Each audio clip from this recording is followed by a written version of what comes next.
Evangelho de João, capítulo 5, a partir do versículo 1, diz assim a palavra do Senhor. Passadas essas coisas, havia uma festa dos judeus, e Jesus subiu para Jerusalém. Ora, existe ali, junto à porta das ovelhas, um tanque, chamado em hebraico Betesda, o qual tem 5 pavilhões. Nestes jazia uma multidão de enfermos, cegos, coxos, paralíticos, esperando que se movesse a água, porquanto um anjo descia em certo tempo, agitando-a, e o primeiro que entrava no tanque, uma vez agitada a água, sarava de qualquer doença que tivesse. Estava ali um homem enfermo, havia 38 anos. Jesus, vendo-o deitado e sabendo que estava assim há muito tempo, perguntou-lhes: queres ser curado? Leia comigo o versículo 7. Respondeu-lhe o enfermo: Senhor, não tenho ninguém que me ponha no tanque quando a água é agitada, pois enquanto eu vou, desce outro antes de mim. Então lhe disse Jesus: levanta-te, toma o teu leito e anda. Imediatamente o homem se viu curado, e tomando o leito, pôs-se a andar, e aquele dia era sábado. Por isso disseram os judeus ao que fora curado: hoje é sábado e não te é lícito carregar o leito. Ao que ele lhes respondeu: o mesmo que me curou me disse: toma o teu leito e anda. Perguntaram-lhes: quem é o homem que te disse: toma o teu leito e anda? Mas o que fora curado não sabia quem era, porque Jesus se havia retirado por haver muita gente naquele lugar. Mais tarde, Jesus o encontrou no templo e lhe disse: olha que já estás curado, não peques mais, para que não te suceda coisa pior. O homem retirou-se e disse aos judeus que fora Jesus quem o havia curado.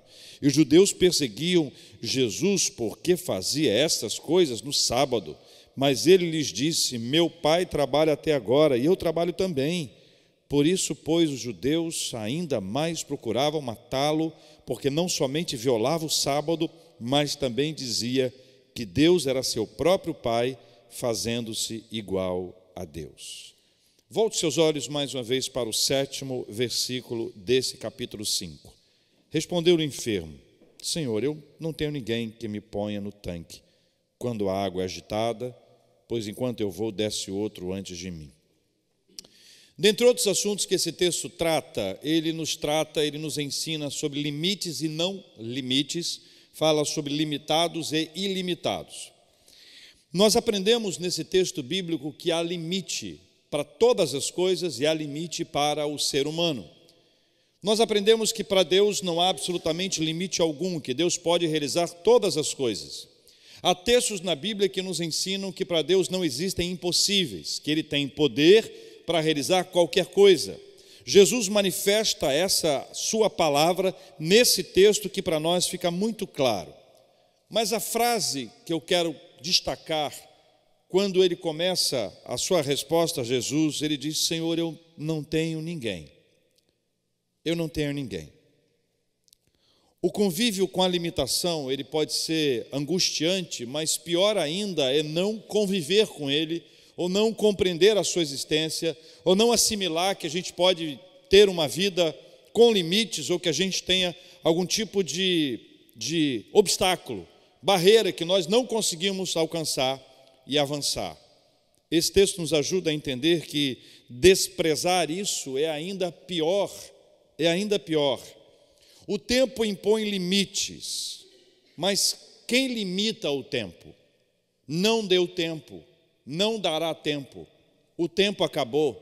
Nós esbarramos o limite que o tempo nos impõe, mas quem é que impõe limite ao tempo? Quem o estabeleceu? Quem disse que não vai dar? Quem disse que vai dar? Quem disse que faz uma coisa num dia e a Bíblia diz que ele disse e ouve e viu Deus que era bom? Quem é que impõe o limite ao limite do tempo, ao limite definido pelo tempo? Quem definiu o tempo? Jesus se encontra com uma pessoa, um homem. A descrição bíblica é de um homem que já estava nessa enfermidade, havia 38 anos, num lugar para onde as pessoas levavam os enfermos, um coletivo de enfermidade, onde as pessoas ficavam enquanto estava rolando uma festa. A festa estava acontecendo e, ao invés de Cristo ir para a festa, Jesus resolveu passar num lugar onde não havia festa, onde havia tristeza, onde havia sofrimento e onde havia dor. Parece-nos que é importante observar as escolhas que Jesus faz, as escolhas que Ele faz, as escolhas que Ele estabelece, a maneira como Ele olha primeiro para quem sofre e depois para quem celebra. A importância de estar perto de quem está sofrendo é muito maior do que estar perto de alguém que está celebrando. Já sabemos que se convidarmos alguém para uma festa, essa pessoa não for, não é bom, tem um peso. Mas passando por uma adversidade, ter alguém ao nosso lado faz maior diferença do que ter alguém como mais um para celebrar com a gente uma festa. Jesus então ele faz uma escolha. Ele vai para o lugar onde as pessoas sofrem. Ele vai para o lugar onde as pessoas carecem de ajuda. Ele vai para um lugar onde alguém diz que não tem ninguém. Não tinha. Porque agora Jesus se depara com ele, conversa com ele, fala com ele, Jesus o escuta, Jesus olha para ele. Existem pessoas que são basicamente invisíveis nessa sociedade de pessoas enfermas. A enfermidade se torna uma coisa tão comum que elas se tornam iguais, elas não trazem diferença mais. É possível olhar alguém e dizer, está todo mundo doido, todo mundo doido. É possível olhar alguém e dizer assim, beberam, ou bebeu e encheu a cara, e a gente começa com essas enfermidades todas dentro desse coletivo de enfermidade, onde as pessoas perdem a sua identidade. Perder a identidade num coletivo de enfermidade é fácil, afinal de contas, ninguém, todo mundo. O que significa isso na prática? Jesus olha, para, conversa. Nesse texto de limites e de não limites, eu quero afirmar inicialmente que não é fácil esbarrar no limite do não saber. Não saber não é fácil. Chegar a um ponto em que a gente não sabe o que vai acontecer, chegar ao ponto em que a gente não consegue definir algo para o futuro da nossa vida, isso não é fácil, mas é um limite para o qual nós devemos estar preparados, porque aparentemente temos controle. E a Bíblia nos escreve, Tiago escreve claramente isso, quem somos nós para planejarmos isso ou aquilo, se não submetermos isso ou aquilo à vontade de Deus? Deus é quem tem esse controle do saber, do futuro, do hoje, do passado, Ele tem um controle sobre todas as coisas. No passado alguém escreveu uma canção, cantada diversas vezes, como será o amanhã? E a pergunta era, responda quem puder. E o cantor, compositor, trazia a ideia da possibilidade de uma cigana descrever o futuro, e elas estão por todas as partes. Os ciganos querem dizer que sabem do que vai acontecer. Essa onda de querer descobrir o que vai acontecer é fruto da nossa ansiedade ou da necessidade de ter controle sobre alguma coisa. Na época de Jesus, quando ele falava sobre a sua ida e sua volta, as pessoas perguntavam para ele quando iria acontecer isso. Em Marcos capítulo 13, versículo 32, Jesus responde, mas a respeito daquele dia ou hora, ninguém sabe, nem os anjos no céu, nem o Filho, senão o Pai. Jesus traz todas essas coisas sob o seu controle, mas ele diz, olha, sobre esse assunto quem sabe é o Pai. Transfere para o Pai o lugar do saber, de ter a confirmação de todas as coisas, de ter o controle sobre tudo. E nós precisamos aprender a colocar a nossa esperança, a nossa expectativa, a nossa fé, o nosso medo, o nosso receio, o nosso futuro nas mãos do Senhor.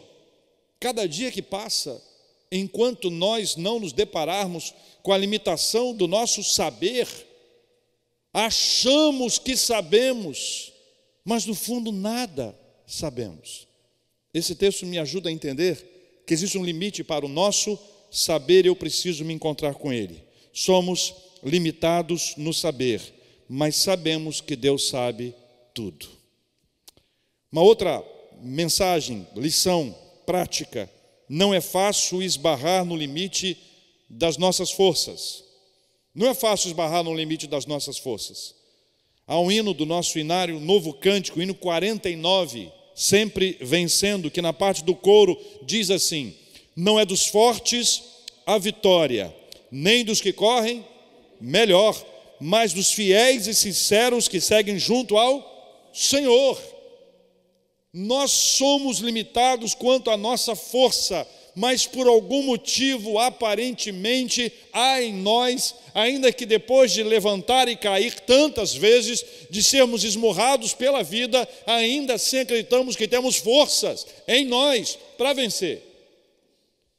Antigo Testamento narra a história de Sansão, um homem muito forte e muito fraco. A sua fraqueza era achar que seria forte eternamente, ou que a sua força dependia de si mesmo, que ele se garantiria, que ele continuaria a vencer como ele venceu no passado. Assumiu para ele a postura de uma pessoa extraordinária, mas ao mesmo tempo que era forte, era fraco, com a seguinte dificuldade: ele só entendeu isso depois que se percebeu fraco o suficiente para não conseguir vencer mais ninguém. Novo Testamento, tratando sobre esse assunto, o apóstolo Paulo escreve na segunda carta dele aos Coríntios, capítulo 12, versículo 10. Segundo aos Coríntios, capítulo 12, versículo 10, ele diz: pelo que sinto prazer nas fraquezas, nas injúrias, nas necessidades, nas perseguições, nas angústias por amor de Cristo. A conclusão do seu raciocínio é: porque quando sou fraco, então é que eu sou forte. A nossa fraqueza, irmãos, deve ser assumida por nós. Quanto mais rápido assumirmos que nós não somos tão fortes assim, nós buscaremos a força naquele que é o forte, naquele que pode trazer sobre a nossa vida a força que nós precisamos para enfrentar a nossa história. Enquanto atribuímos a nós a possibilidade de vencer os obstáculos, seremos barrados, não conseguiremos avançar. Mas quando nós assumimos a nossa fraqueza e clamamos e buscamos e nos humilhamos na presença de Deus, Ele faz do forte fraco. É assim que Deus faz. É curioso, meus irmãos, porque quando lemos a palavra do Senhor em Filipenses capítulo 4, versículo 13, tudo posso naquele que me fortalece, talvez um dos versículos mais conhecidos de toda a Bíblia, tudo posso naquele que me fortalece, virou adesivo, virou marca de camisetas, mas o contexto todo fala sobre essa construção, até chegar nesse momento de dor do apóstolo Paulo. Ele diz: digo isso não por causa da pobreza, porque eu aprendi a viver contente em toda e qualquer situação, tanto sei estar humilhado como ser honrado. De tudo, em todas as circunstâncias, já tenho experiências, tanto de fartura como de fome, assim de abundância como de escassez. Tudo posso naquele que me fortalece. Precisou o apóstolo Paulo passar pelas agruras da vida, pelas pressões e opressões espirituais, pelo sofrimento da sua carne, para perceber quem ele era. Tanto que quando fala sobre o seu espinho na carne, a resposta do Senhor para ele é: a minha graça te basta. Sabe quando nós nos sentimos pequenininhos e recebemos da parte de Deus o renovo, recebemos da parte dele a força, quando nós entendemos que ele é que é o forte, que nós precisamos dele. O profeta Isaías, no capítulo 40, versículos 29 a 31, registra que ele, Deus, faz forte ao cansado. Ele multiplica as forças ao que não tem nenhum vigor. Os jovens se cansam e se fatigam, e os moços de exaustos caem, mas os que esperam no Senhor renovam as suas forças, sobem como asas, como águias, correm e não se cansam, caminham e não se fatigam. Somos limitados na força, mas sabemos quem tem todo o poder. Somos limitados na força, mas sabemos quem tem todo o poder. Por fim, não é fácil esbarrar no limite de quem eu sou. Não é fácil esbarrar no limite de quem eu sou. O Salmo 8, versículo 4, e em Hebreus, capítulo 2, versículo 6, a mesma frase se repete: quem é o homem que dele te lembres? Nós somos absolutamente frágeis na nossa humanidade. Nós precisamos saber quem nós somos, compreender as nossas limitações e os nossos medos, registrar para nós aquilo que mais nos assusta, assumir aquilo que nós temos dificuldade para lidar e pedir ao Senhor que nos ajude, sermos francos e sinceros, sem viver uma falsidade, uma máscara, mas enfrentar, encarar a realidade, dizer: Senhor, tenha misericórdia de mim, porque eu sei quem eu sou, ainda que os outros não saibam, eu sei quem eu sou e o quanto eu preciso do Senhor. Algumas vezes nós vivemos como pretensos super-heróis, fazemos uma imagem de super-heróis, fazemos uma imagem que está tudo bem, não queremos compartilhar as nossas fraquezas, até porque pode ser que a gente não encontre alguém para nos ouvir de forma sincera, tranquila, serena, mas nós precisamos assumi-las diante de Deus, precisamos assumi-las. A nossa fraqueza, o nosso medo, o que nos assusta, precisa ser assumido diante de Deus. O Salmo 4, versículo 4 diz: irai-vos e não pequeis. Depois ele diz assim: consultai no travesseiro o coração e sossegai. É preciso reconhecer as suas limitações, fragilidades e erros. É preciso ser sincero, verdadeiro e real. Olha para mim. Nós não precisamos fingir para ninguém, porque para Deus não há como fingir.